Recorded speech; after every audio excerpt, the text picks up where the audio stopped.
देखेंगे question number 10 देखेंगे। अंशों व ऋण पत्रों पर अभिगोपन कमीशन की अधिकतम दर क्या है? अधिकतम दर बताइए, बतानी है अपने को। बुक के अकॉर्डिंग आपकी शाह अग्रवाल शाह बुक के अकॉर्डिंग शेयर्स पे मैक्सिमम अंडरराइटिंग कमीशन है 5% और डिबेंचर पे है 2.5%। ओके, शेयर्स पे मैक्सिमम अंडरराइटिंग कमीशन 5% और डिबेंचर्स पे है 2.5%। समामेलन से पूर्व व बाद के लाभ से आप क्या समझते हैं? प्री इनकॉर्पोरेशन प्रॉफिट और पोस्ट इनकॉर्पोरेशन प्रॉफिट, ये दो अलग थिंक है। प्री इनकॉर्पोरेशन प्रॉफिट क्या होता है?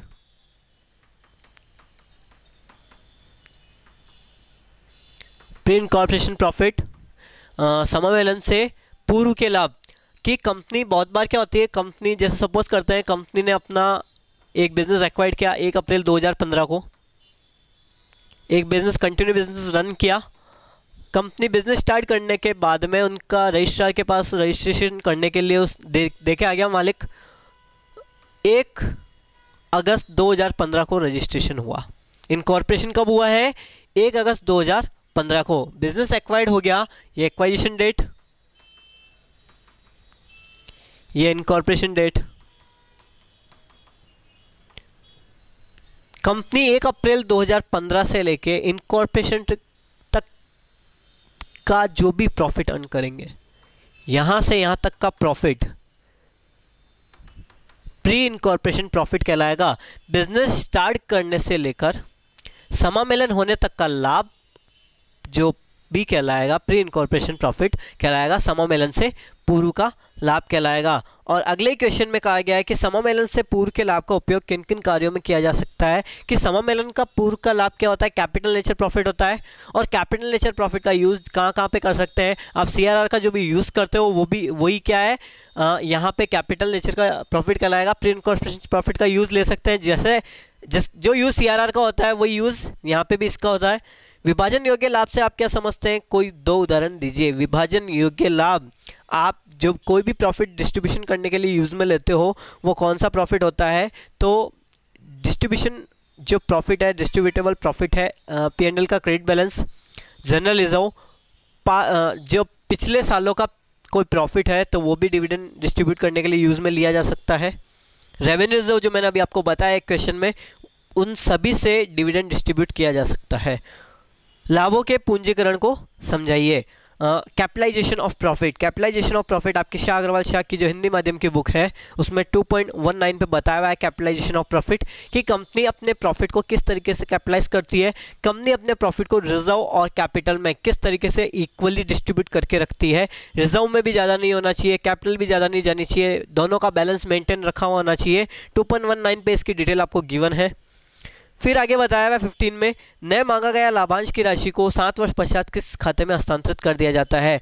अनक्लेम डिविडेंड को नॉर्मली तो अनपेड अकाउंट में पहुंचा दिया जाता है, अनपेड डिविडेंड बैंक अकाउंट में पहुंचा दिया जाता है, लेकिन आपकी बुक में क्लियरली लिखा हुआ है 2.13 पेज पे लिखा हुआ है केंद्रीय सरकार विनियोजक शिक्षा एवं संरक्षण कोष में, कि सेंट्रल को 7 साल बाद फिर आप डिविडेंड पे नहीं कर पाओगे तो एक कोष बनाया गया है सेंट्रल गवर्नमेंट के द्वारा, एक फंड बनाया गया है एजुकेशन फंड में, उसमें आप ट्रांसफ़र कर दिया जाएगा अकाउंट। फिर बताया पूंजीगत लाभ के 4 उदाहरण दीजिए। कौन कौन सा प्रॉफिट कैपिटल नेचर का होता है? Security premium, CRR, share forfeited और प्री इनकॉर्पोरेशन प्रॉफिट, ये सभी क्या होते हैं? कैपिटल नेचर के प्रॉफिट होते हैं। फिर है कृत्रिम संपत्तियों के 2 उदाहरण दीजिए। फिक्टिटियस एसेट्स, फिक्टिटियस एसेट्स कौन कौन सी होती है? Underwriting commission, discount on issue of debenture, ये 2 क्या है? फिक्टिटियस एसेट्स है। अधिलाभ क्या है? 19 क्वेश्चन में लिखा हुआ है what is super profit. Super profit क्या है? Super profit actual average profit minus normal profit. Super profit किस तरीके से निकलता है? Actual average profit minus normal profit ही क्या कहलाएगा? सुपर प्रॉफिट कहलाएगा। 20 क्वेश्चन में दिया हुआ है यदि ब्याज दर 10% है तो 5 वर्षों के लिए वार्षिक वृद्धि विधि से 1 रुपये का वर्तमान मूल्य ज्ञात कीजिए। Present value of 1 rupees calculate करने के लिए आपके पास एक फॉर्मूला है, कैलकुलेट करेंगे 1 - 1 + r की पावर n अपॉन में 1 - 1 + r की पावर n अपॉन में r, ये आपको फॉर्मूला यूज़ लेना है। इस फॉर्मूले से आपको वैल्यू कैलकुलेट करनी है। इस फॉर्मूले से वैल्यू कैलकुलेट करेंगे तो 10% की इंटरेस्ट रेट है, यहाँ पे r है 10%, n है 5 ईयर्स, आर है 10%, एन है आपके पास, ये तो आर है, ये एन है 5 ईयर। फॉर्मूले में पुट करेंगे तो आपके पास वैल्यू आएगी 3.961। ओके, अप्रोक्स वैल्यू आएगी 3 पॉइंट समथिंग वैल्यू आएगी। आप जब इसको सॉल्व करेंगे तो आपके पास वैल्यू आ जाएगी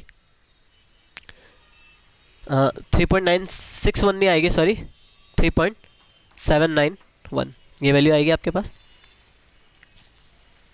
आगे देखो क्या कह रहा है। कंपनी अधिनियम 1956 की धारा 198 के अकॉर्डिंग प्रबंध के पारिश्रमिक की अधिकतम सीमा क्या है? प्रबंध के पारिश्रमिक की अधिकतम सीमा बतानी है। अधिकतम सीमा है 11%। मैनेजरल रेम्युनरेशन के लिए मैक्सिमम लिमिट है 11%। फिर है 18 में दिया हुआ है, हाँ हो गया, 18 क्वेश्चन कंप्लीट है। देन आफ्टर 22 क्वेश्चन में गिवन है आपको अंशों के उचित मूल्य व अधिकार अंश के मूल्य का सूत्र दीजिए। Fair value of share, fair value of share, fair value कैसे आती है? फेयर वैल्यू का फॉर्मूला यूज लेंगे, intrinsic value plus yield value upon में 2, इससे आएगी आपके पास फेयर वैल्यू। ये है फेयर वैल्यू का फॉर्मूला, आई वी अपॉन में Y V upon Y, I V plus Y V upon में 2। राइट शेयर की अगर वैल्यू कैलकुलेट करनी है आपको, जैसा कि इसी क्वेश्चन में आगे आपको गिवन है कि आपको क्या कैलकुलेट करना है, राइट शेयर की वैल्यू कैलकुलेट करनी है। राइट शेयर की वैल्यू कैसे कैलकुलेट होगी कि राइट शेयर, जितने राइट शेयर इशू किए अपॉन में एग्जिस्टिंग शेयर, ये फॉर्मूला है, plus right share multiply market price minus issue price, shares की market price minus issue price. ये फॉर्मूला यूज लेना है। फॉर्मूला क्या यूज लेना है? राइट शेयर अपॉन में existing plus right share multiply market price minus issue price. ये formula आपको यूज लेना है। ओके, देन आफ्टर गिवन है 21 क्वेश्चन में गिवन है एक फर्म का औसत लाभ 35,000 है, एक्चुअल एवरेज प्रॉफिट 35,000 गिवन है क्वेश्चन में। देन आफ्टर 35,000 गिवन है, एनआरआर दी हुई है, नॉर्मल रेट ऑफ रिटर्न आपको गिवन है 10%। Then after average capital employed, average capital employed given है 2,50,000। लाभों के पूंजीकरण विधि से ख्याति की गणना कीजिए। कैपिटलाइजेशन वैल्यू से गुडविल की कैलकुलेशन करनी है। कैपिटलाइजेशन में गुडविल आता है सुपर प्रॉफिट अपॉन में एनआरआर। सुपर प्रॉफिट आता है actual average profit minus normal profit.